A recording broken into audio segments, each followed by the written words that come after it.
Hey everybody, it's Laura and I'm in the kitchen today. Feels like it's been a very long time since I did a cooking video, and so today, since in my last video somebody had asked me about how we celebrate birthdays, children's birthdays at the community, I mentioned our family's favorite birthday treat to have for the birthday breakfast. So that's what I want to make for you today, with you today, and I'll just start out. So sticky buns. These are delightful treats, and I'll tell about them as I go along, but we're going to start out by making a simple yeast dough. Now, I am making quite a bit of dough because I tend to make lots of everything because I grew up in a large family, so I still haven't quite managed to turn down the knob on amounts of food I make. So the fact of the matter is I'm going to be giving some of this away to some of my neighbors and friends. So I have the recipe below. You can see it. It's going to make about this much dough, which will eventually expand because yeast rises and expands. I feel like a chemistry teacher. So yeast rises and expands and it makes gases. Okay. Without further ado, I'm going to get going. So here I have, the recipe calls for 4 to 6 cups of flour. So I did 5 cups of flour. 5 cups of flour. And then I have another little cup measure with the 6th cup of flour right there. Okay. Then I have yeast, a tablespoon and 3/4 of a teaspoon of yeast. So I'm going to put that there. I'm going to put the sugar on top of that. That is 1/2 cup of sugar. And then we have a tablespoon of salt. Okay. And I'm going to keep that salt far away from the yeast because salt kills yeast. All right, and then we have a 1/2 cup of margarine. Now, some people melt that, some people don't. I don't. It's easier. One less step.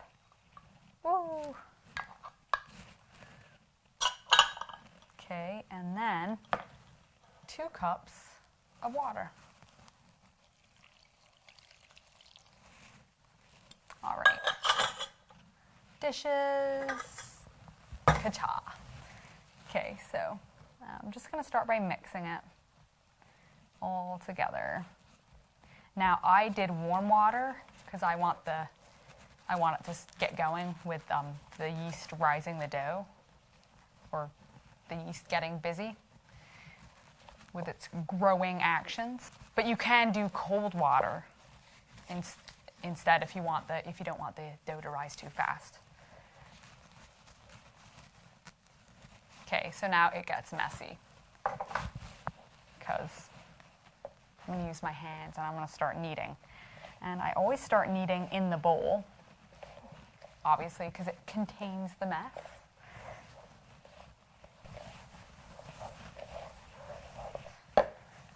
Okay, so now we're getting to the part where it is a little less messy.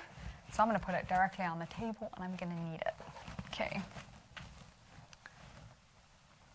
So I'm just going to add a little bit of the flour because it's sticking to the table. And my table is wiggling, which is really annoying. You get a little workout.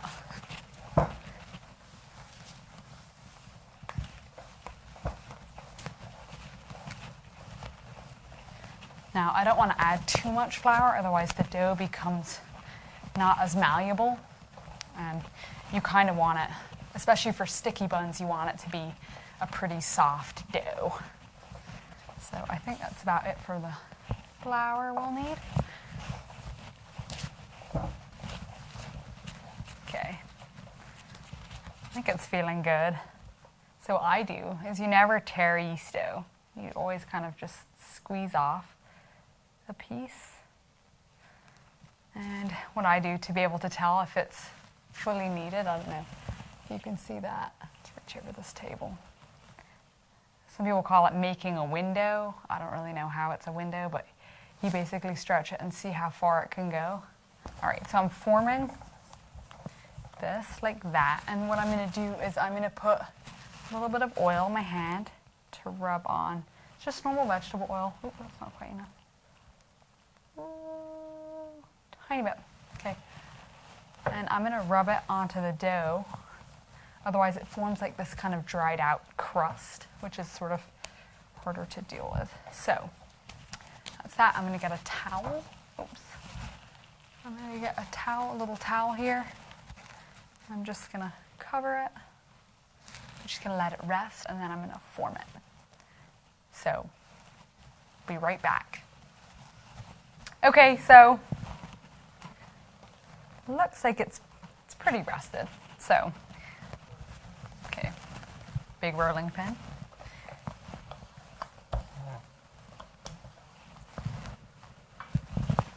Just going to float it.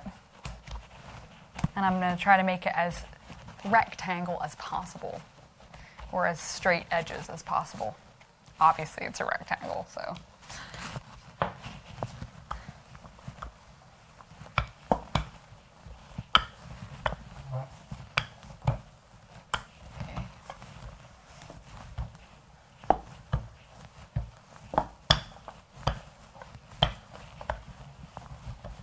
Okay, so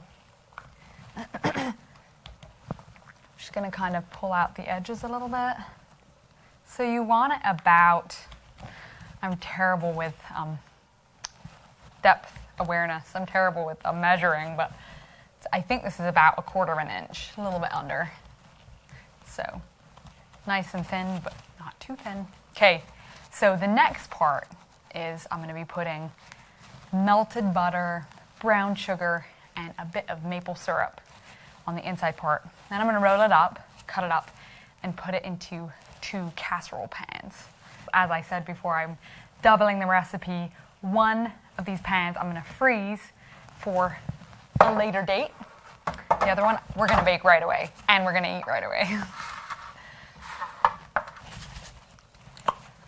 Spray a little bit of pan so it doesn't stick. And then I have brown sugar, and then I have some sour cream. You'll see what that's for. And now I have melted margarine. And of course, you can always do butter because butter tastes better, but I have margarine in my house right now. Okay, so there. And then last but not least, I have a started jar of maple syrup. Delicious stuff.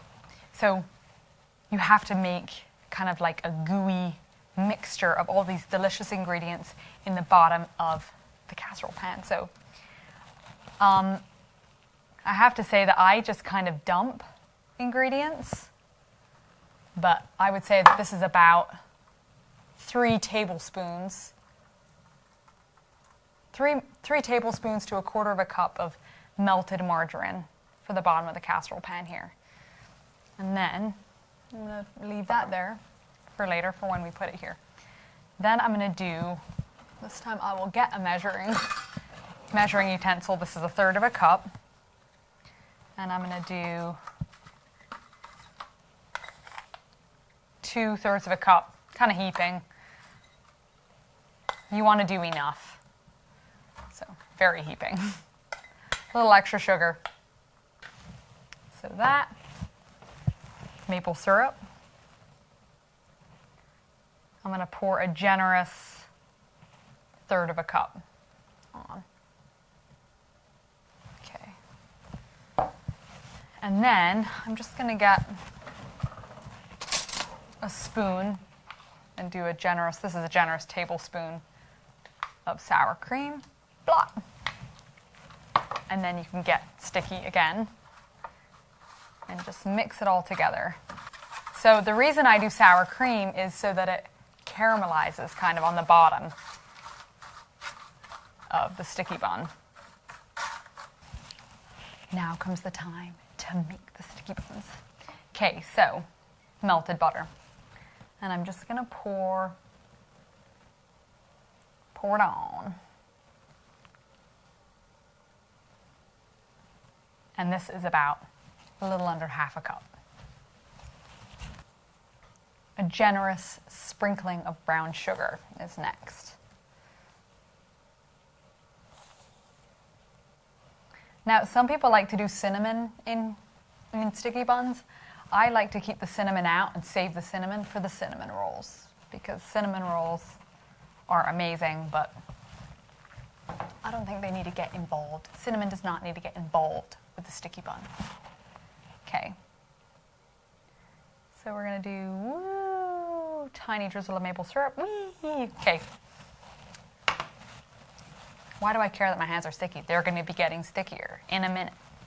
Now, in fact. Okay. So now you just mix it up on the dough. This is actually a really fun project to do with kids. You should do it with your kids. I would make a very great big fool of myself if I did it with my kids today. I'd be like, I turn off the camera when I'm baking with my kids because I can't shoot a video and bake and take care of my kids all at the same time. I'm not that good enough of a multitasker. So now I'm gonna roll it up into a great big log.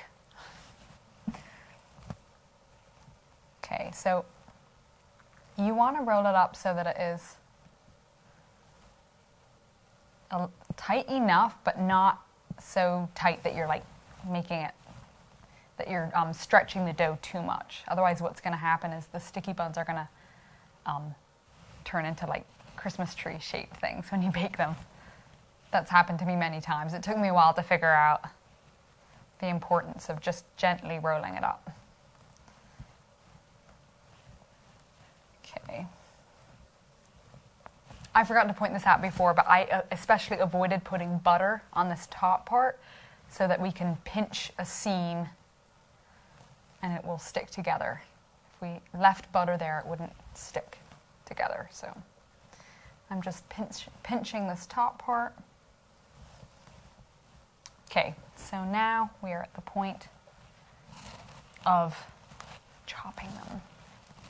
So now I'm going to put my two pans here. I'll get a knife. This is just a normal serrated knife. Like this. Okay, so I'm doing it about an inch, maybe a little over an inch width.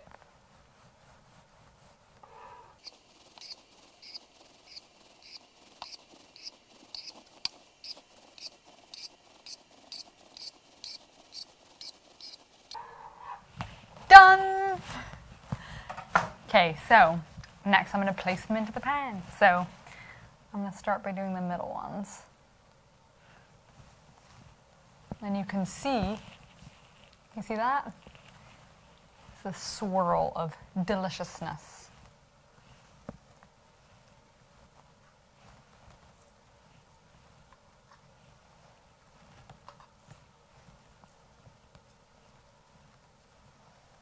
Now I'm going to rise this pan here and bake it. And then this I'm going to put into the freezer and I will thaw them out, rise them and bake them at a different date. Okay, so I'm going to put the tray that we are baking here on top of this heater. This is an old-fashioned heater that is in this beautiful building that we have, and it is really good for rising yeast dough, I've found. So we're just going to let it rise here and then we'll bake it. And I will occasionally spritz it with water again so that it doesn't dry out. So it looks like they're almost ready to go. I think they're ready to go. Oh, more back here. Ooh, what is it? Sticky buns? Sticky buns. Okay, now we're going to put them in the oven. Come this way. Okay, you stand back a little bit. Okay. All right, in they go. Okay, so they're now going to be in the oven for half an hour. See that? Can you see the sticky bun? I'm hiding in the oven. Yes. hiding in the oven. Okay, now we're gonna go have a nap. Nap time. No. Oh, yes, Mom. Okay, so the moment has come. I'm pretty sure they're done. We'll check. Okay, wow. They are looking amazing. So, I don't know if you can see this, but can you see it? So, I'll see you all next week. Now I'm gonna go eat sticky buns. How do they taste? Very young. Wait, you're just eating all the stuff off the top?